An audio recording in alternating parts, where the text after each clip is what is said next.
The federal government declared Tuesday public holiday to allow Muslim faithful join their counterparts worldwide to celebrate Eid-el-Maulud, which is the birth of the Holy Prophet Muhammad. It is celebrated annually in the third month in the Islamic calendar. How significant is the celebration in the Islamic religion? What are the lessons to be learned as we commemorate the day? This is our focus today on News Panorama, coming to you from NTA Lagos Network Center. Happy Maulud to all the Muslim faithful. I am Hinginu John Adams. We will be back after this break.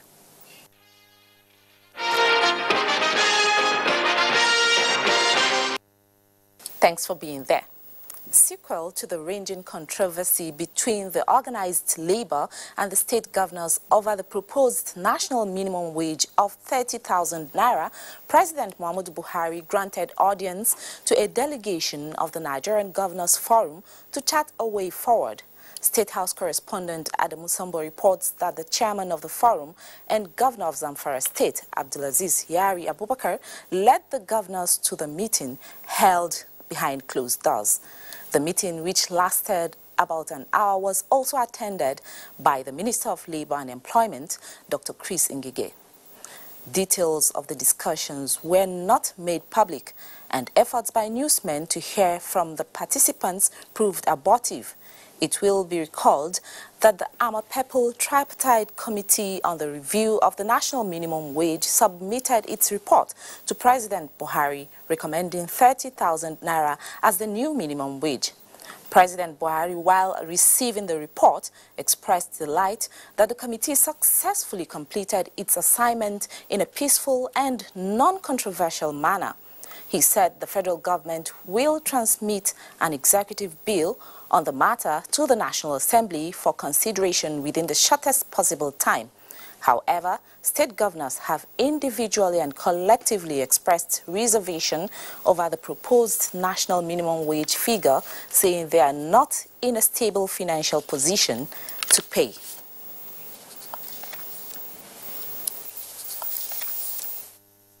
Government has promised to sustain efforts at modernizing the nation's armed forces through enhanced budgeting in a quest to meet constitutional demands of protecting Nigeria's sovereignty and territorial integrity. President Buhari made the promise at the 2018 International Air Power Seminar organized by the Nigerian Air Force. State House correspondent Adamu Sambo reports.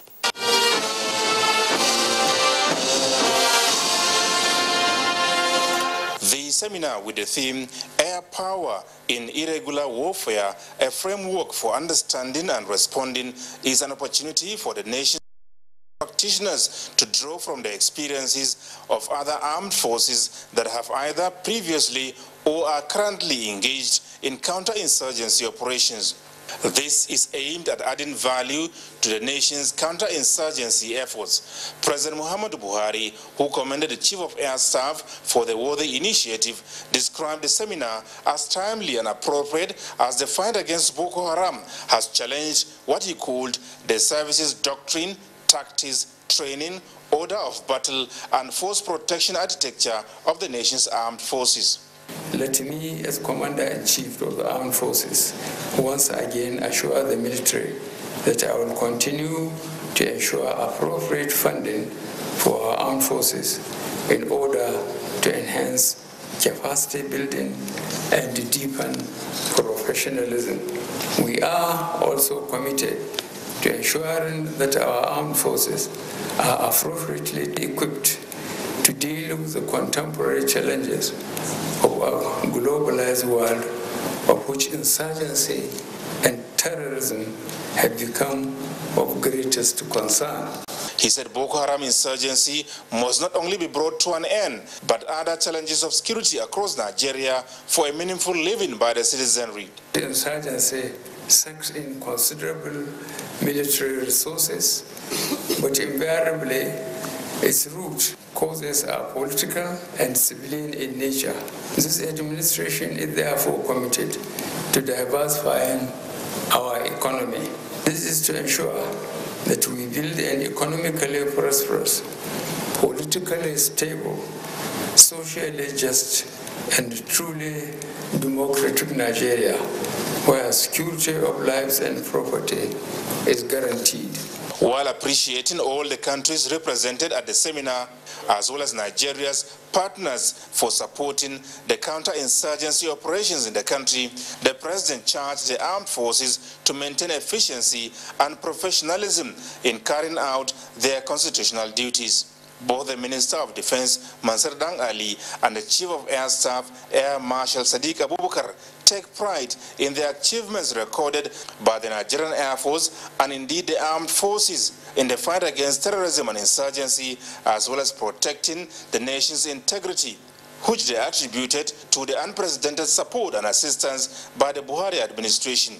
The seminar perfectly fits in the Ministry of Defense vision of ensuring the much-needed synergy and cooperation, not just within the services, but across the ministerial boundaries in support of our national security operatives. The focus of the Nigerian Air Force is to develop the capacity and capability to efficiently engage a three-block war on a grand scale, where humanitarian, peacekeeping/stabilization and combat operations are conducted simultaneously.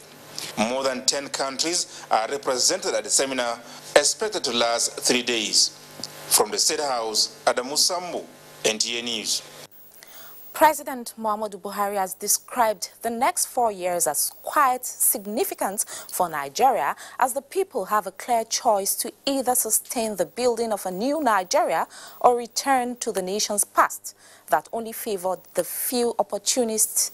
This was at the official launch of the APC campaign manual, as well as the next level document, which captures the aspirations and projections of the governing party for the next 4 years.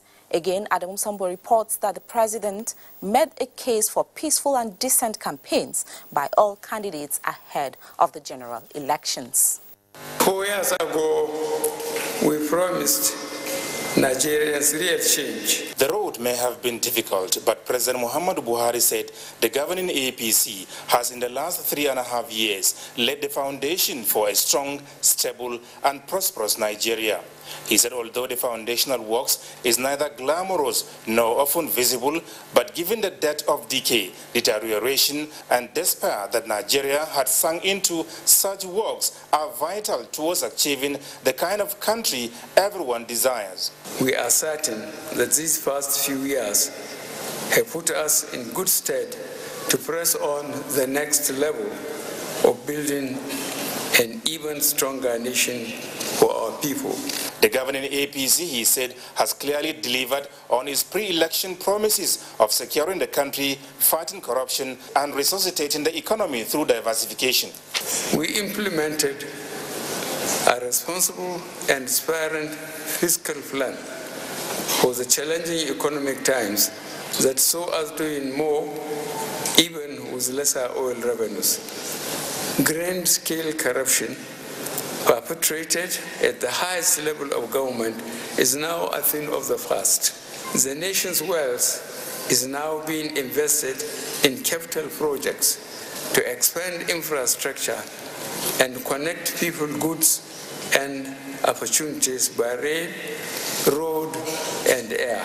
Through the National Social Investment Program, we are providing direct support to over 13 million Nigerians who need it. Despite the giant strides, President Muhammadu Buhari acknowledged that there is still much to do, and the next level of efforts will focus on job creation across the various sectors, and the people that are still in poverty will have a direct way out and up through the expanded social investment programs, as well as an end to the farmers' herders' conflicts being cynically manipulated by political actors. Perhaps our biggest ambition yet is the overhaul of our education sector.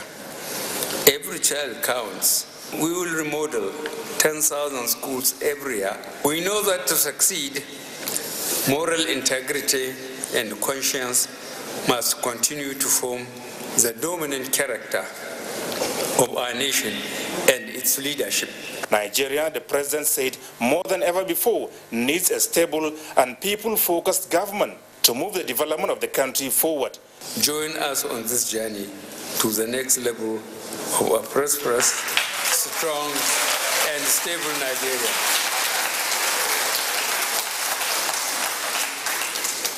The achievements and projections I have enumerated above are just a summary of what we have done and what we intend to do in our next term. If Nigerians graciously give us a second term mandate. And as INEC formally blows the whistle for campaigns to begin, the president called for decorum on the part of political actors. I urge all candidates and supporters of all political parties to go about the campaigns peacefully and decently. We have no other country but Nigeria. Let us not set it ablaze because of politics or sectional interests. The high point of the event was the launch of the campaign manual containing major achievements and experiences to guide supporters of the APC, as well as the next level document capturing the aspirations and projections of the governing party for the next 4 years. From the State House, Adamu Sambu, NTA News. Former Vice President and Presidential Standard Bearer of the People's Democratic Party, PDP, Atiku Abubakar, has launched his campaign ahead of the 2019 election with a promise to run an issue-based campaign. The Atiku campaign organization says the candidate's decision to kickstart his presidential campaign with the launch of his policy document is meant to reiterate his commitment to running an issue-based campaign. Atiku Abubakar also promised to grow Nigeria's gross domestic product, GDP, deliver 20,000 megawatts of electricity. He as well promised to create 12 million jobs, adding that the policy document also focuses on ensuring security, growing of business, water infrastructure, agriculture, education, and women empowerment. President Muhammadu Buhari extends greetings to entire Nigerian citizens and Muslims at home and abroad, in particular on the occasion of Eid-el-Maulud, the birthday of the Holy Prophet Muhammad. He wishes everyone peace, happiness, and good health. In his message delivered today, President Buhari said that the nation is making great progress under the APC federal government in dealing with issues of security, war against corruption, the reform and restructuring of the economy, and the provision of needed infrastructure. But to be fully successful, the country needs the support and prayers of all citizens. He also asked for prayers for the nation for peaceful electioneering as we embark on the journey to democratic elections in the new year. President Buhari expresses his confidence that the important Islamic ceremony of Eid-el-Maulud would help to promote mutual harmony and tolerance among all Nigerians.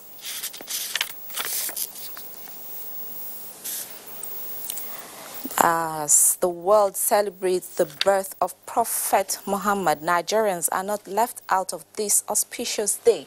To discuss on this, I have with me in the studio Ustaz Nasiruddin Bello. You're welcome. Thank you so much. What is the significance of this day to the Muslim faithful?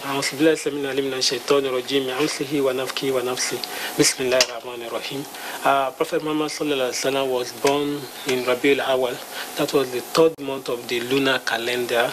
And for you as a believer, as a Muslim faithful, that's the fundamental of Islam is to believe in the kalima. That is La ilaha illallah Muhammad Rasulullah sallallahu alaihi wasallam. The implication of that is that you have to believe that there is no deity worthy of worship except Allah, and Prophet Muhammad sallallahu alaihi wasallam is the prophet of Allah. So for a Muslim, you believe in his birth, in the message he has come with, in the Quran, and in his lifestyle. So for a Muslim, it's not peculiar to Rabiul Awal. Anyway, it's a way of saying, okay, we are marking, it's a mark. But to a Muslim, you remember on a daily basis the life of the Prophet and you imitate him.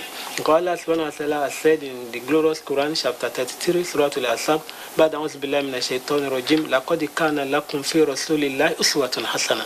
There are best examples for you to imitate in the life of the Prophet. So for a Muslim, a day like this and other days of the year are meant to reflect on the life of Prophet Muhammad Sallallahu Alaihi Wasallam as an individual, as a citizen of a nation, and as a way of contributing to the society at large. So it's a way of looking back into the life of the Prophet ﷺ and see how much we are integrating into our personal lives. So what were the miracles experienced at the time of his birth? In fact, one of the major events that took place in that year was that's why in history it is being referred to as the year of elephant. The history indicates that in the year Prophet ﷺ was born, the issue of jealousy has been in existence for long. People from Abyssinia, the present Ethiopia, they felt jealous about Kaaba because people used to come, because of the significance of Kaaba.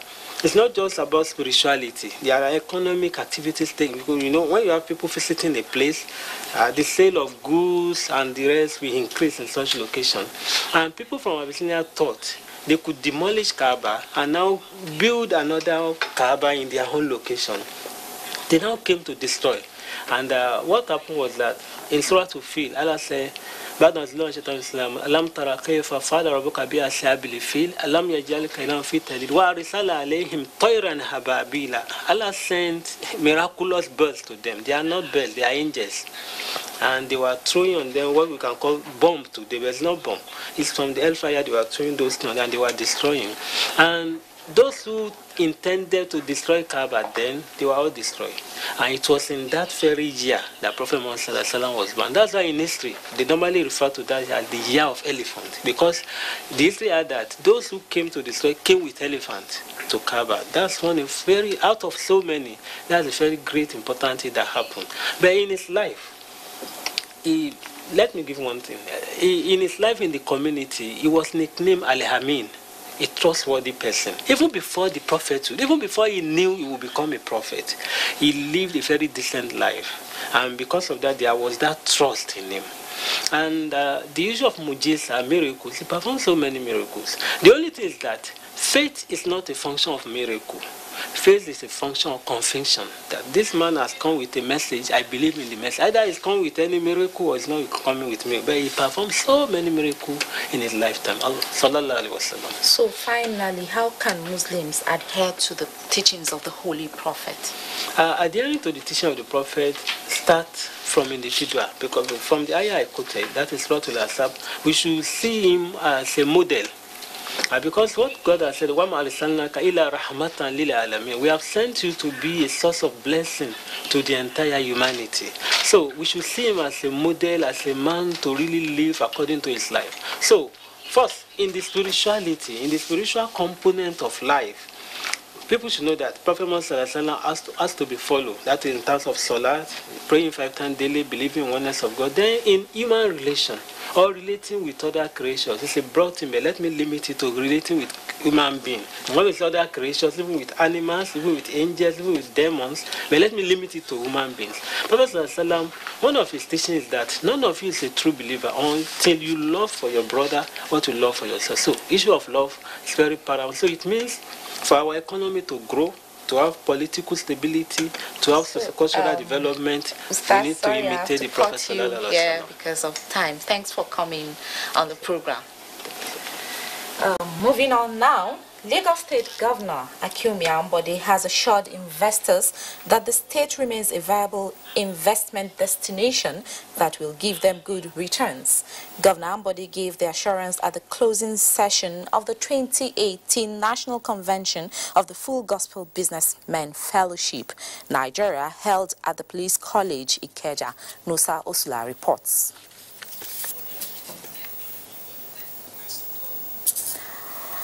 The federal government is addressing power challenges with a projection of 30% targeted increase and investment in renewable energy by 2030. Minister of Power, Works and Housing, Babatunde Fashola, stated this at a forum in Lagos. Dotun Ogunyemi has details. Global initiatives are reducing the dependence on fossil fuel such as wood, coal, as well as oil due to its environmental implications, with emphasis now being placed on renewable and clean energy, which currently provides about 30% of the world's energy needs. Particularly in Nigeria, on fostering the development towards renewable energy sources. And that means specifically in moving industries, in moving communities off the diesel generator and move them towards solar energy. The use of electric cars in recent times alone has reduced global oil demands by 1.3 million barrels per day. Renewable energy therefore poses great opportunity, and Nigerian geoscientists are discussing the gains of a diversified energy mix. Minister of Power, Works and Housing, Babatunde Fashola, says for a country that created the Jeba, Shiroro and Nigeria has pursued renewable energy as far back as the 1980s. I've spoken about Dadinkowa hydropower plant, which is 29 megawatt, Gurara, which is 30, Kashimbila hydro, which is 40, Zungeru, which is 700, and Mambila, which is 3,050. If you add all of this up, when they are delivered to the energy mix, we will meet the target if we do not even surpass it. The energy policies of the federal government, including the National Energy Policy and the National Energy Master Plan, amongst others, is aimed at positioning Nigeria for the quest to deliver renewable and clean energy for national growth. In Lagos, Dotun Ogunyemi, NTA News. Four prosecution witnesses, all bankers, have told the Federal High Court sitting in Lagos how 1.219 billion naira siphoned from the coffers of the federal government in June 2014, evacuated from Akure Airport to Ekiti State, was lodged into 3 company accounts and personal accounts of the former governor of Ekiti State, Ayo Fayoshi. Vera Chinwoba reports that an attempt by the defense to seek adjournment for further hearing was turned down by Justice Mojishola Ola Toregu. It was quite a busy session for both the prosecution and the defense in the case of 1.2 billion naira allegedly received by the former governor of Ekiti State, Ayo Fayoshi, to fund his gubernatorial election in 2014, a sum EFCC said he ought to have known from part of process of corruption. Led in evidence by the EFCC counsel Rotimi Jacobs, Damola Otuyemo, a banker, gave vivid account of how the money was transported from Murtala Mohammed International Airport to Akure Airport. He said the money was signed for by the former Minister of State Defense, Musliu Obanikoro, whom his boss, Femi Oyewo, had identified by speaking to him through his phone as the one to whom the money should be handed over. He said the 1.2 billion naira was packaged in cash jumbo bags, while another 400 million in Ghana must-go bags and transported in 4 aircraft to Akure Airport. Mr. Lawrence Akonde, another banker, told the court that he received a call from Ayo Fayoshi on the arrival of the money with the instruction to receive it. Following the former governor's instruction, he contacted his colleagues, Alade Olusheye and Abiodu Osude, and arrangements involving the army, police, and security escort were made to receive the money in the company of Abanikoro. The money thereafter was lodged in 3 different accounts: the privatee, still held, and Spotless Limited, owned by Fayoshi. He, however, told the court that deposits were made by one Abiodu Agbele, a driver. Olaito Fajitito, a banker, also told the court how large sums of money were paid to 5 individuals from Silver Magmara, whose identities were waived in contravention of the bank ethics. On the cross-examination by the defense counsel Olale Kojo, his testimony was controverted, as it was observed that Obanikoro was neither a shareholder nor a director in the said company, but on the contrary, the board of Silver Magmara appointed one Olaleko Ogunsheye as the sole signatory to the account. In Lagos, Vera Chinwoba, NTA News. Meanwhile, the Wuse 2 Abuja office of the Economic and Financial Crimes Commission, EFCC, was gutted by fire Monday night. The EFCC spokesman confirmed the incident. The inferno was curtailed by firefighters led by the sector commander. There are indications that the fire started from the Commission's former newsroom, which now serves as the storage room for ICT equipment retrieved from former offices of the Commission.